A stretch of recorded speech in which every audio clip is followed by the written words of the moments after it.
Hello, hello, hello. Just waiting till the streamer picks up the first keyframe. You should be live now.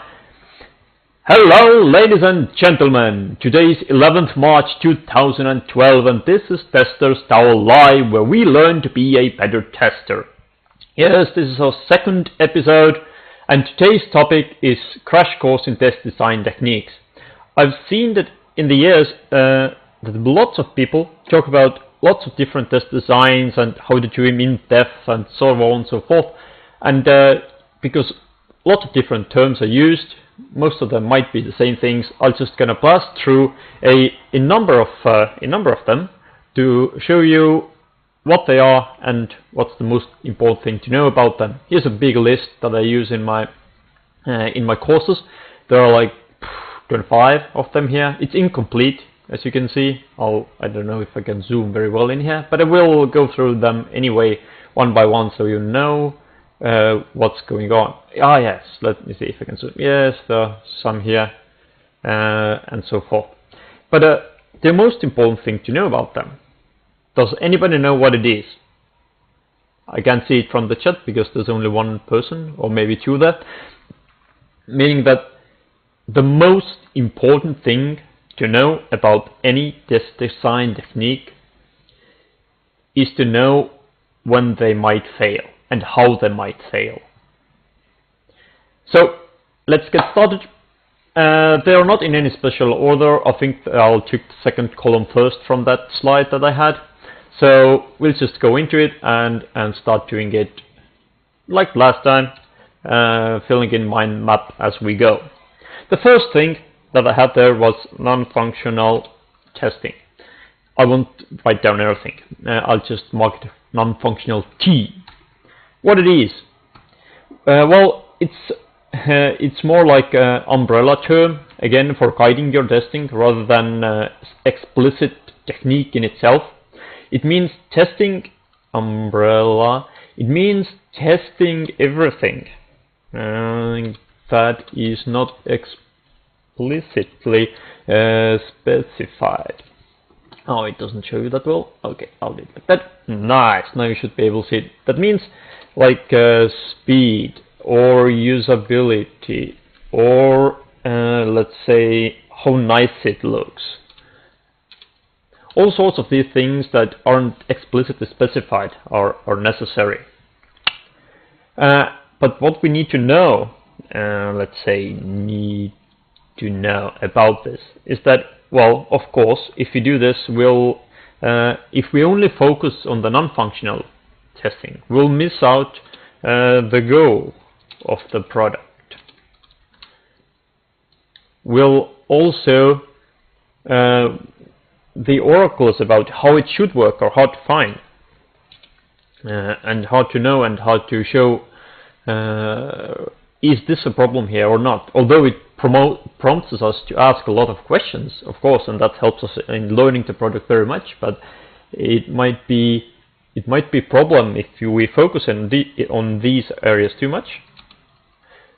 We might not do so much the thinking everywhere else areas. Okay, first one, done, good. Just before, regarding the need to know or how it might fail, I will not say that if we do this, we'll miss out on everything else if we focus on only this non-functional testing or whatever the term will maybe, because that's true for every test technique or every term we're going to use in this show. So it'll be just pointless. And I will not, of course, say that if you do it badly, then you'll miss out all the problems and so on, because, well, if you're bad, then you'll have problems anyway. So I won't write those down. I'll do it like that, so we'll have more visual space for seeing. If you don't mind, you let me know in chat if that is not good for you. Then there was a gray box testing term.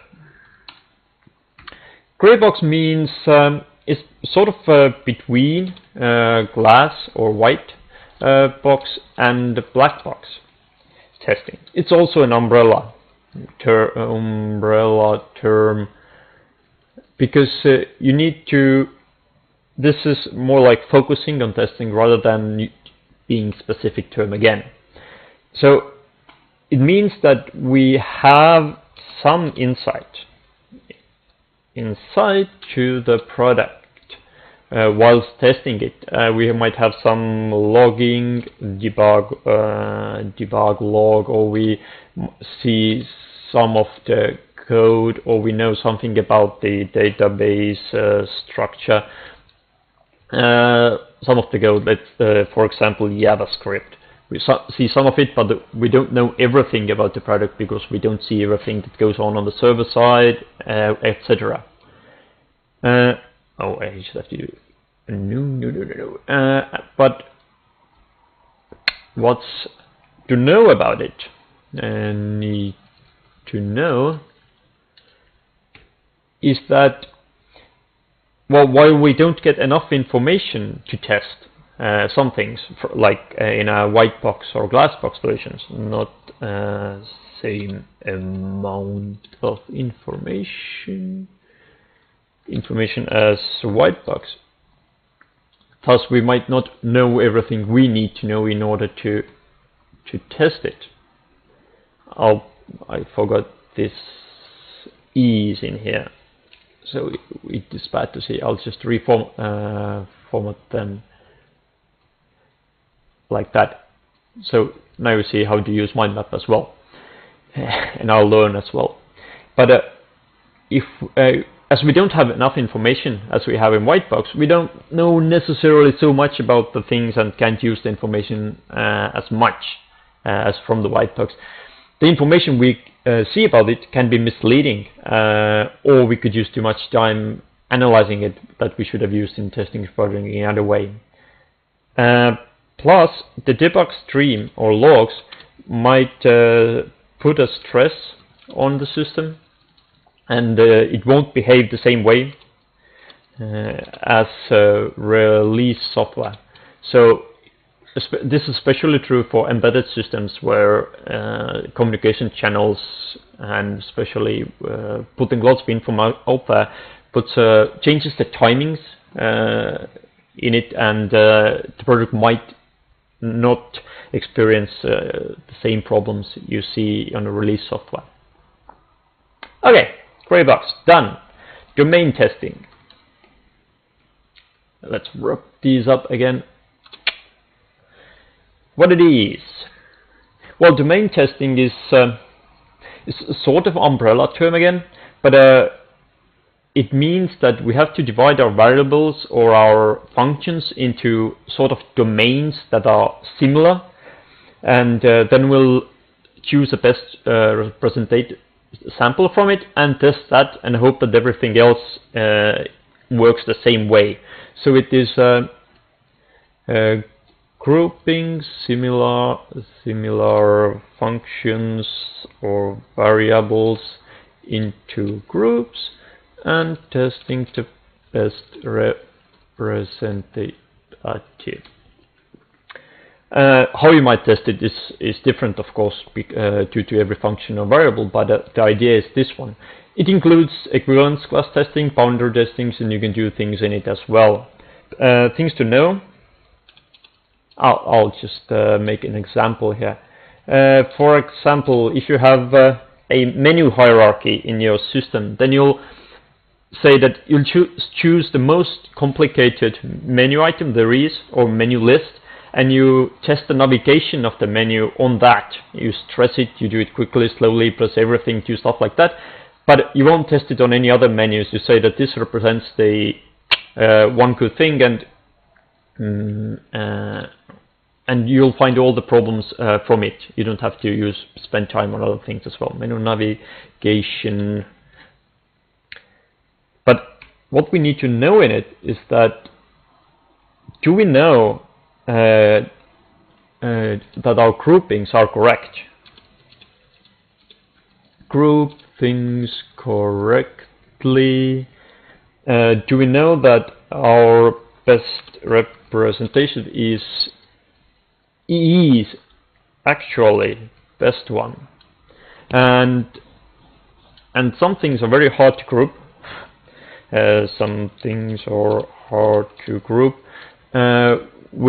Could spend too much time on it, and finally not getting any benefit out of it, and just wasting time on that, and miss all the problems that are in, of course, are in the samples that we didn't test on. This is difficult mainly because the technical side, if you don't know it, that what functions drive some functionality or some features, then it would seem for users that it's the same thing, but it's completely different under the hood. And getting to know that information to group things and analyze that stuff takes time. So in some cases it's a good idea, in some cases not so much. But here it is, domain testing. Next one is stress testing. Yes. This is again an umbrella term. Umbrella, I use it as the term umbrella as a grouping or focusing term, meaning that you can use other techniques or just various things under it, but it drives the focus of the testing rather than being precise technique. Stress testing means stressing, yes, the product or a function, let's put it there, with a huge amount of input or activity or something like that, to see if the product breaks and how it breaks. What could be the bad thing here? Of course, stress testing is important in every aspect, in every product, but what we might fail with this here is that what we need to know is that all products break under some stress. How do we know when to stop the stressing? Know when to stop stressing. Yes. We can go all about for it, but actually it wouldn't really matter in real life. So we're just wasting time again. We might have a limited number of samples in some cases, and if we stress them, we break them, well, we need to buy another sample, and if it's experimental hardware, then it's expensive, so we have to take care of how we're gonna stress it and what we're gonna do there. If we focus on too much on stress handling,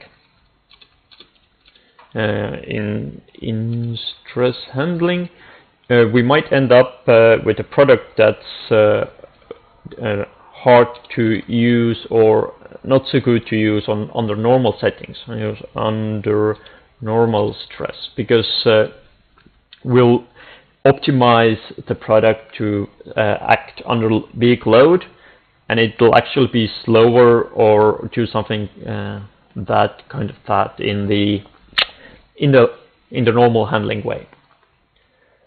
So what else? Yeah, and of course we just generate too much noise for developers with these kinds of problems. Stress testing done. Static testing.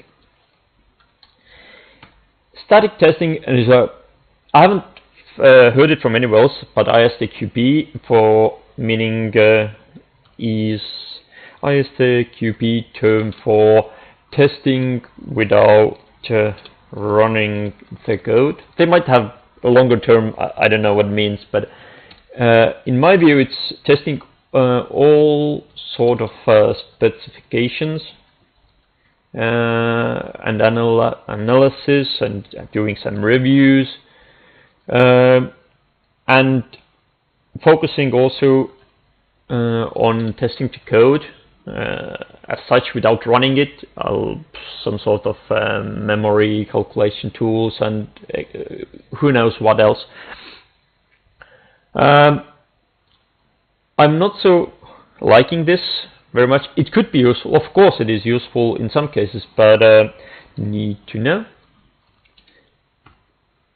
If the code isn't running, then we're not actually testing the product, but the code itself, and perfect code doesn't give us a perfect product. Code does not equal product. all sort of complexity from environment is ignored, because we're testing it on the paper and we don't know if there's anything else affecting our product actually. And if we spend much time on testing the specifications, spec testing put some delay on actual making the specification final. Delays specifications. Although we might, of course, end up with a good specification after all, but it'll be too late if developers didn't get to see it beforehand or even start with it beforehand. So there might be problems with it, but in some cases it's good to know. I'll just take a sip of water because my mouth is running really dry. Turns out, speaking quickly, really bad for moisture in your mouth. Beta testing. It means usually handing out the software for customers or specific number of customers before it's ready. Before it is ready. So we would get some feedback from them where they are actually using the product for their feedback. So we would know what kind of problems they see, and if we have estimated our users' needs in a way that they actually gonna use the product. Need to know. Well, although it is very good to use it, there are some cases it might backfire. Like, we'll get a flood of misinformation from users if we have information from users, which we have to dig through, and it's not relevant, and it's badly represented, and so on and so forth. We need to spend extra time for making it, for making the beta version, We need to analyze the input from them. We need to assess possible security problems, because well, any beta software will be investigated thoroughly from your users, and they might not say to you if you have any security issues and just exploit them as much as they can. Of course, there's possible reputation hit if you put out software that's not good enough or something like that. And of course, you'll give information to your competitors. Competitors get the info from what you're doing, of what you are doing. So you might have to figure that, do we want to give that information out or not? Reliability. This is a part of stress testing, and means that we test the product with a valid stress, meaning that we'll keep the stress in the range that we expect it not to have effect or really bad effects on our product. I needed to do that ease again. So it's not so much as trying to break the product, but seeing if it behaves under the maximum load that we expect the product to be capable of handling. As in stress testing, the same things applied. We don't know how much to do it, and we won't know how far the limit is, or we won't be able to assess it really well with our simulated series. Limit of valid range. It's hard to estimate the actual usage patterns and related stress from the users. User patterns. You would have to investigate your users and know what they like, what they do, and how often they do some things, and when there are peak usage time, and so on. And might have to use resources to simulate the stress on multiple users. It would take extra users to simulate 100 users. If we have only like 8 testers, then how do you set up a 100 user kind of test on our system to see if it still works, and sort of things like that. It takes things to figure out. But it's a good thing to do, and we need to know how a product behaves near the limit that we expect it to behave. Does it slow down? Does it grind to a halt? And how does it bounce back from it if the load goes down? Okay, integration. Integration testing. Integration testing focuses on interactions, focuses on interactions of different code units or components, where we see if they work together as well, because they've been tested thoroughly on the unit testing side by developers themselves or even testers. But and this means that we focus on that. There's no actual technique again, it's an umbrella term, umbrella, and spelling is hard.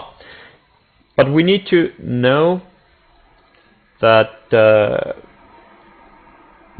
2 or more units could work fine, but the whole system might still be broken. System not in focus. We need to spend time for mock objects if there are objects that you want to test the integration with, but some of things are missing. You have to create them artificially and simulate with other products, because some units get finished before the others, and then we could either delay the testing or create the mock objects and hope that it works the same way as the real object when it comes, and so on and so forth. And well, we might just waste time because they will rewrite all of the components or how they interact in